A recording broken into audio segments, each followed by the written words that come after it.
ankstesnėje tylių pokalbių dalyje. Kodėl skausmas kartais toks pavėluotas būna?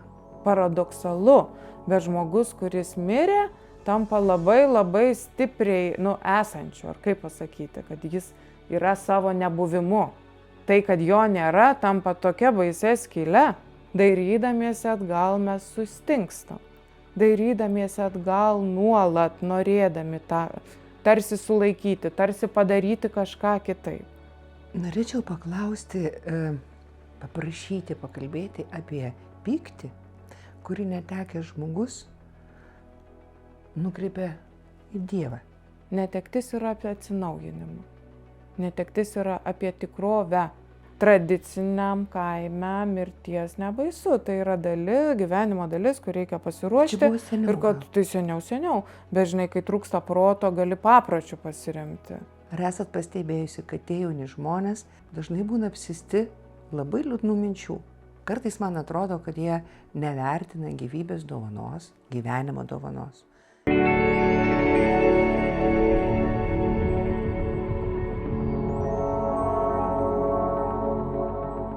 Bet įsivaizduojat pasitikusios nelaimės po to jauno žmogaus priimto sprendimo, man ir nereikia ir nebūsiu čia po jo išėjimo. Kaip gyventi tėvams, su kokiu kaltės jausmu tu gyveni? Su kokiu kaltės jausmu? Ko aš nepadariau, ko aš nepasakiau, ko aš neišmokiau. Čia į savižudybės rytą gal ne tiek lendant, bet apie kaltės jausmą čia yra tema. Taip. Bet kurios netekties atveju, o ypatingai jeigu tai smurtinė mirtis ir ta ne sava mirtis, kaip pasakyti, kad žmogus sako, mirė ne sava mirtim, nesulaukė, kad jis pats pasirinko, jis pats pasitiko, nelaimingas. Čia kita labai skaudi yra tema. Gal apie kaltės jausmą, ties tuo mes fokusuokimės, kad jis gali būti bet kurios ir yra dažniausiai netekties atveju ir dažniausiai tai yra apie mūsų baimę liestis prie savo bejėgiškumo, prie savo žmogiško ribotumo. Prie to vėl, žinai, mes galime tiek, kiek galime tą akimirką. Labai retai, kada tyčia žinau, kad darau blogai ir padarysiu blogai ir kad būtų blogai. Dažniausiai, nedažniausiai, beveik visada. tą akimirką, kai darome, tai darome geriausia, ką galime. Po to, kai kažkas įvyksta, nenorim pripažinti. Taigi dar galėjau, teoriškai galėjau, praktiškai tu galėjai lygiai tiek, kiek ir galėjai, kiek ir padarėjai. Potencialiai žmogus galimybės beribės, realiai žmogus labai ribotas. Tuo metu sugalvojai tiek, kiek sugalvojai. O polinkis save graužti ir kaltinti, tai čia vėl aš bandau susigrąžinti savo visą galybę. Ir vėl susigrąžinti savo nemirtingumo iliuziją. Tai suprask, jeigu aš, Jonas, Petras, Marytė, Onutė, būtų padarę tą, 5, 10, net nesvarbu, ten gydytojai ar gydytojus kartais kaltina. Tai kažkas būtų kažką padaręs, tai ką, nebūtų mirties? Artimas artimą kaltina ir gydytojus kaltina. Ir jeigu tai žinoma, tik padeda, tai gerai. Gerai. Tai o pastebėti, ką dabar darau ir kad save kaltinu, save graužiu ir ką noriu tuo pasiekti, ne? Kokia yra idėja, kodėl aš taip elgiuosi ir tada tu gali taip nebedaryti. Gali brėžti savo ribą ir nuspręsti, kad ne. Kalties jausmas tikrai nepadės suprasti, kas negaliu kitaip. Negaliu kitaip, žinai, kas neduoda, ar tu nori kitaip ir tuo metu, kai negali, tai galbūt tikrai negali. Tai galima tada ir peržiūrėti, tai būtum tą ten pasakiusi, būtum tą pastebėjusi ir kas būtų buvę. Jis būtų buvęs gyvas, ir kas būtų gyvenęs ilgiau. Ir kas būtų kitaip, tai dabar būtų jis gyvas ir tu gyvas ir ką jūs darytumėte. Ir būtume visi laimingesni. Ir idėja, kad žmogaus gyvenimas gali būti kaip stebukliniai pasakoj, kad pabaiga ir gyveno ilgai ir laimingai. Taip, viskas. panašiai. Stebuklinės pasakos pabaiga. Dar bent kažkiek, kažkiek dar laiko. Dar gyveno ilgai ir laimingai. O paskui ir toliau stengiasi išvengti klaidų ir dar tęsiasi ilgai ir laimingai. Taip. Ir dar tai ta, žinai, iliuzija, kad jeigu tik nebus klaidų, tai bus amžinybė, tai bus rojaus žemė. Iš tikrųjų, tai pasąmoninis noras turbūt toks ir yra. Stebuklinė pasaka ir vėl nenoras susidurti su realybė. kad realybėj tai kad ir kaip, kad ir kokie ten geri, šilti santykiai, visko tuose santykiuose nutinka. Ir kuo jie artimesni, tai tuo daugiau ten visko nutinka. Aš galvoju, kad tas kaltės jausmas iš tikrųjų gali būti labiausiai graužintis dalykas.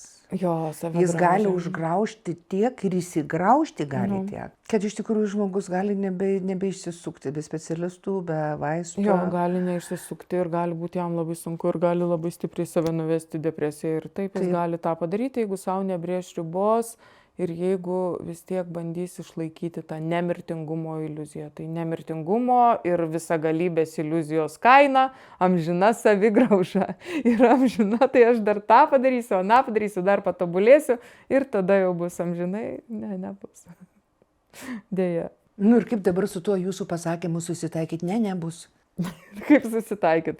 Paradoksalu, va, atveria, žinai, tą laisvę, kad tu esi laisvas, tu gali drąsiai eiti ir bandyti, daryti, ką tu ten nori padaryti. Ne?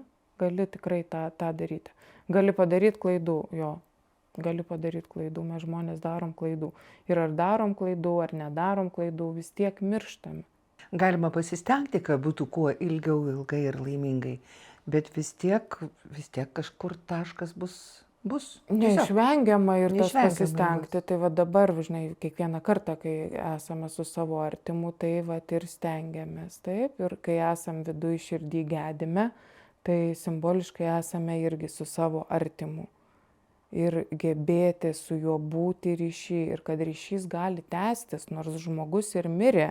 Ir kad tu gali pakalbėti, tu gali jam pasakyti, kas tau nutiko ir pabandyti pamatyti, o kągi jis tau atsako. Tu gali parašyti jam laišką ir parašyti nuo jo atsakymą, kokį tu norėtum gauti. Ir nustebsi. Tai padėtų? Ar padėtų, nežinau, bet vat reikia padaryti ir pažiūrėti, o kągi tai padarė.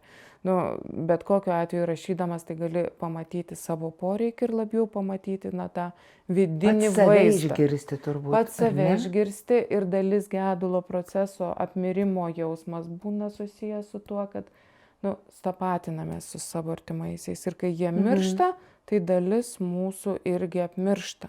Ir tada yra užduotis ir yra idėja eiti į atsitapatinimą. Ir kai rašome laišką mirusiajam ir paskui rašome atsakymą nuo jo.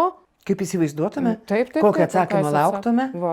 Ką jis galėtų mums pasakyti? Mes ir kuriam vidinį ryšį ir sąryšį ir tuo pačiu tapatumą savo. Grįžtam prie savęs, stiprinamės. Mūsų pasiūlymas dabar neskamba kažkaip truputėlį keistai. Gali būti, kad parašyk mirusiam ir parašyk nuo mirusiojo savo. Būtinai. Taip, ir žiūrėk, kas bus.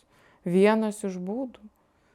Vienas iš būdų suprasti. Vienas iš būdų vesti save per gedulą ir vienas iš būdų, žinai, vis tiek tą mirusįjį turėti savį, rasti jam vietą, įausti jį savo psichikos audinį, turėti jį širdį, turėti jį su savim prie savęs. Bet tokiu atveju, žinot, kaip paprastai yra sakoma, ilgai gedinčiam žmogui, ar ne, kuris niekaip negali paleisti to išėjusio žmogaus, taip ir sako, paleisk tu jį pagaliau.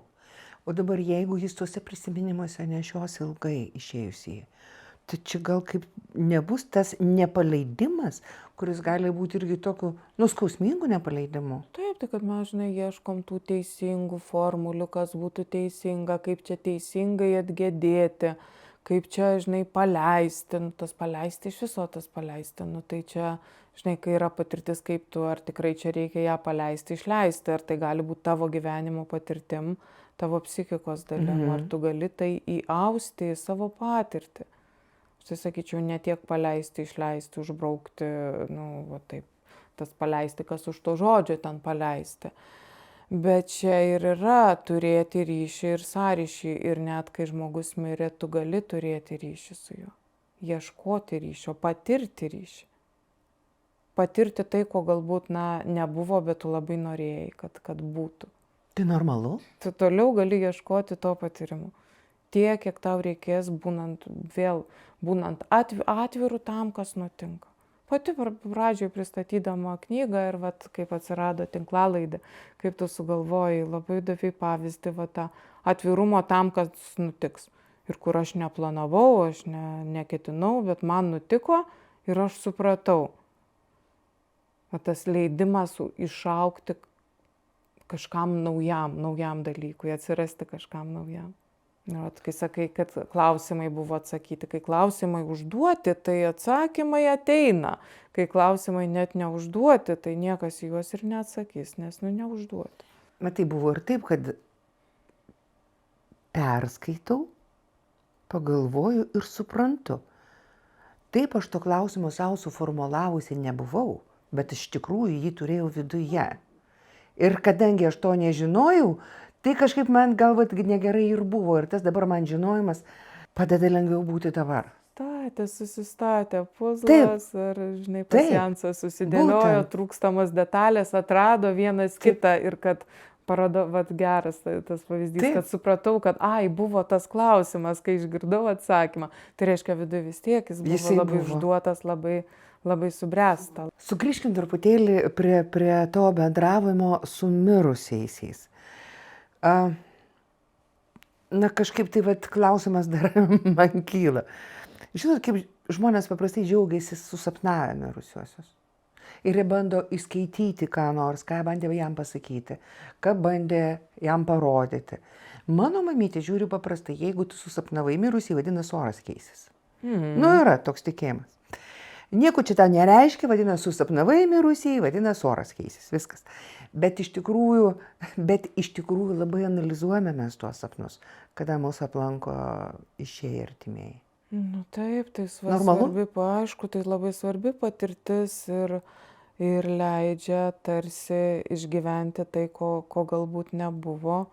Tas apie sapnus, kad sapnai labai apie mirusiuosius dažnai būna tas brangakmenis ir tas deimantas ir labai brangi patirtis, kurią vertinam, kuri mums svarbi, kuri reikšminga, kurią pasakojam savo artimiesiems ir galim vėl paieškoti tų simbolinių veiksmų, kuriais galėtume išreikšti. Juk kai tik tai atsitinka, mes iš karto puolame skambinti artimam ir sakyti, tu žinai, tėvelį ten sapnavau, senelis sapnavau. Dalinamės, analizuojame. Ir patiriam, kad simboliniu būdu tai tie mūsų mirė ne taip jau ir mirė, kad jie vis dar yra ir yra tas ryšys.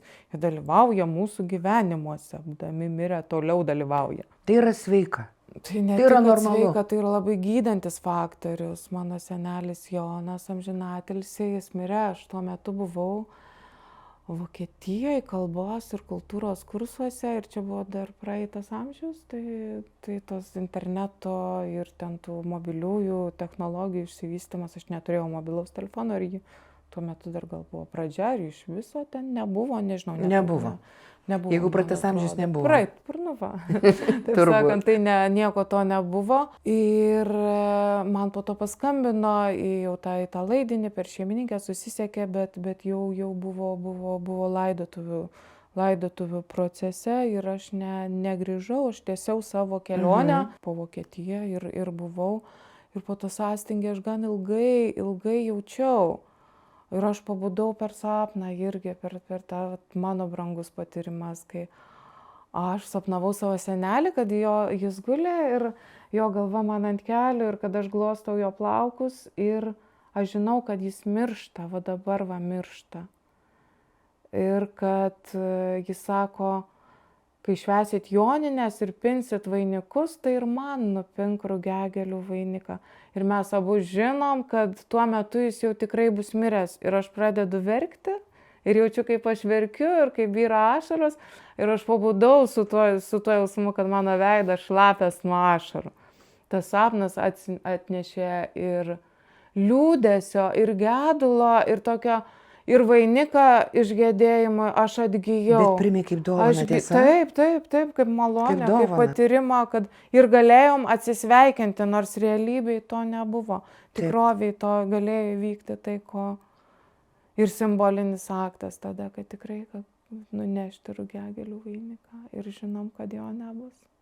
Bet kažkur ir bus širdį. Priminė man vieną dalyką. Ant manęs dukra pyko. Dabar kiek buvo metukų? 6 turbūt. 6 metukai, kai mirė mano tėtis, jo senelis.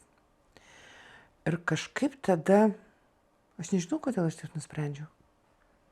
Ir mano sprendimą palaikė tuomet ir mano mama, kad gal nereikia mums važiuoti į Žemaitiją, jos vežti.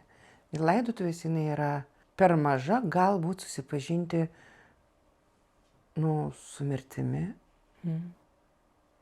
Be jokios abejonės, jinai jau buvo gal kur nors, dabar galvoju, 6 metų, skaitė, gerai, apie mirtį gal neskaitė, dar pas mus ten pelytės sapnelius virė. Bet po to, kai jinai sužinojo, kad senelio Arvydo nebėra ir kad aš buvau išvažiavusi ir mes jį laidojom, tai kodėl tu manęs nenusivežei? Tai kodėl tu man, nesakė taip, kodėl tu man neleidai atsisveikinti, bet kodėl tu manęs nenusivežei? Šitame priekaište galbūt buvo priekaištas, aš dar būčiau pamačiusi jį. Nesvarbu, kad jau mirusi, bet aš dar galėjau jį pamatyti ir su juo atsisveikinti, manęs nenuvežiai. Tokia sveika reakcija ir kad ji nori viena vertus turbūt ir būti su tavim, kad buvo prisirišus prie tavęs būti su mama. Viena vertus tai čia šitas turbūt naratyvas, kad ir aš norėjau su tavim ten visur keliauti ir viską patirti, bet kad vaikas nėra kažkokiam siaube, jis nori dalyvauti, jis nori patirti tikrovę, jis jos nesibaimina. Mes su savo baimėm išmokom daugeliu atveju vaikus bijoti. Bijoti natūralių procesų. Mirtis. Taip, tai čia pačios dukra drąsa labai, aš noriu dalyvauti visame kame, kas vyksta. Aš noriu dar jį pamatyti.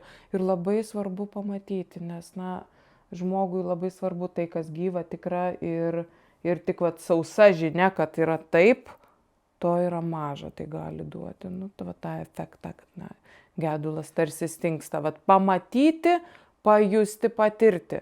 Aišku, yra emocionalizuotos reakcijos, kad tas šaltis ir kad tai buvo labai baisu, bet čia jau labiau, sutirštinta ta emocija dėl daugybės priežasčių, sunku pasakyti, kodėl žmonės kartais sutirština, bet turėti patirtį ten, kur patirtis ir turi būti. Ten, kur tu netekai, tau nutiko, su tavim nutiko. Bet ar nėra tos rizikos, kad iš tikrųjų per jaunas žmogus?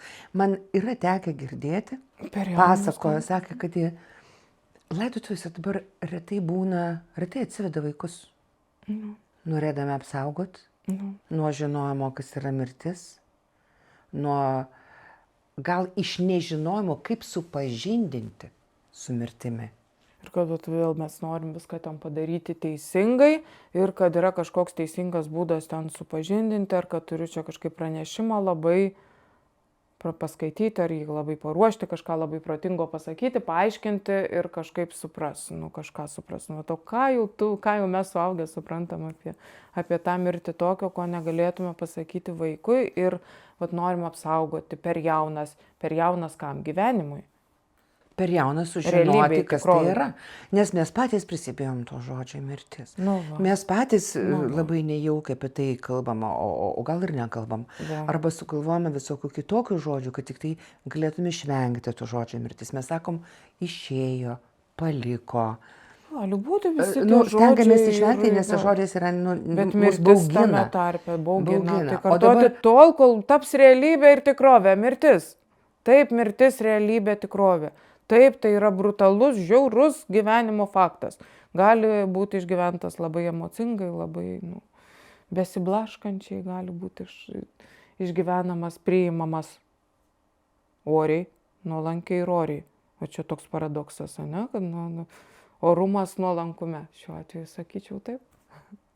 Ar, nežinau, ar bandant supažindinti, bandant apsaugoti, nes iš tikrųjų tas atsisveikinimas arba netektis gali jisai ištikti bet kada. Ar manytumai, kad reikia aiškinti vaikam? Kad jam būtų lengviau? Tiesiog vėlgi, ar ten skaitant knygeles, ar kažkaip tiesiog paaiškinti, kas tai yra? Suprantu rūpestį ir nerimą ir norą ten bėgti ir kad kuo būtų lengviau. Kad kuo būtų lengviau. Kad tai yra sunku, kad tai yra skausminga, kad tai yra taip ir šalčio ten ta pajauta, tai žinai, kad tai sudalyvavimas laidotuvėse, tai ir vaikui rodo tą, žinai, kad ir miręs žmogus, jis keičia povyzą ir tai, ką kūnas palaikai, kaip ten būti šalia jo, tai vaikas ir patiria, kad štai ir senelis mirė, bet tai, kad va čia yra tik kūnas ir tai akivaizdu, šaltas, o tas negyvas, kas yra negyvas, kad kažko esmingo nebėra. Kur ta esmė jau vėl šeimos, giminės, tautos tikėjimas ar pasirinkta individuali tikėjimo ar prietarų sistema čia galėtų labai labai padėti. Ir tada asmeniškai užsiduoti klausimą, na, o kuogi tiki? Ir kai matai kūną, palaikus, kai kažko esmingo čia nebėra, taip, čia yra žmogaus kūnas, bet kažkokios esmės nebėra. Tai tarsi prašosi to kito žingsnio, o tai kur ta esmė dabar?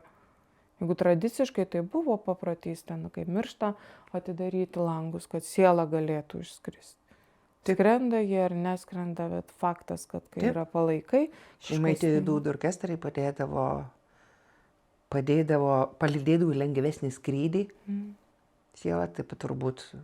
Tais garsais ir ta visa iškilme ir kad tai labai liudydami, kad tai yra labai svarbus procesas. Labai vienas turbūt svarbiausių gyvenimo įvykių, kurį taip praleisti pro pirštus, kaip nebūta ir vaizduoti apsimetant, kad nėra, neištiks. Ar teiktum, kad mirtis yra gyvenimo dalis?